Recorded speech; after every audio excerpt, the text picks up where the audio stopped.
भंडारा गोंदिया लोकसभा क्षेत्र में जातिगण समीकरण दिन ब दिन बदलते जा रहे हैं।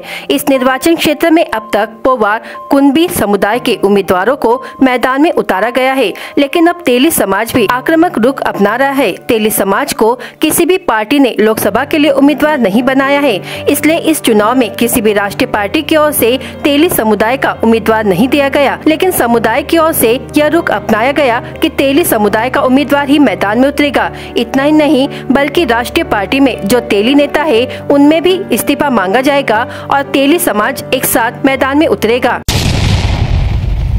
तेली समाजाची भूमिका ही राहील का 2024 मध्ये जे होणारी लोकसभा आहे याच्यामध्ये जे राष्ट्रीय पक्ष आहेत भाजप आणि काँग्रेस या पक्षाच्या लोकांनी समजा आमच्या पक्ष समाजाच्या उमेदवाराला उमेदवारी दिली नाही, कारण आजपर्यंत आम्हाला कुठेच नेतृत्व करण्याच्या या लोकसभेमध्ये भंडारा गोंदिया लोकसभेमध्ये आजपर्यंत चान्स मिळाला नाही। 3 लाखाच्या जवळपास आमचा समाज आहे, तर आम्ही आमच्या समाजातील एक नेतृत्व उभा करून त्यांना आम्ही स्वतंत्र लढवण्याचा प्रयत्न करू आणि त्याला समाज त्याच्या पाठीशी राहील।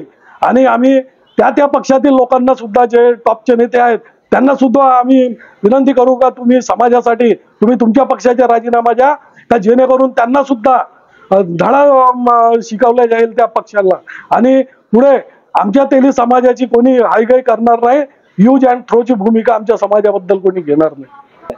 सध्या माझ्या माहितीप्रमाणे तेली समाजाची वोट बँक जास्त आहे, कारण जनगणना झाल्या असता अजूनपर्यंत 1931 पासून जनगणना करण्यात आली नाही, पण जे काही आकडेवारी येत आहे आमच्या समोर या आकडेवारीमध्ये तेली समाज हा सर्वांपेक्षा बहुमताने आहे आणि ग्रासरूट लेवलवर सुद्धा आमचे कार्य आहे।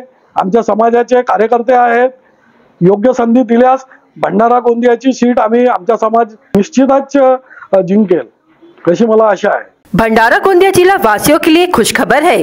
अब आपका मनपसंद channel BS crime India news अब आपके केबल नेटवर्क पर, जी हां, अपने केबल नेटवर्क के एशियन चैनल नंबर 13 पर उपलब्ध है। BS क्राइम इंडिया न्यूज पर खेल, राजनीति, क्राइम, साहित्य व अन्य खबरें प्रकाशित की जाती है। हमारे साथ जुड़ने के लिए तथा हमारे चैनल में खबरें, विज्ञापन आदि के लिए संपर्क करें 8669151757 पर।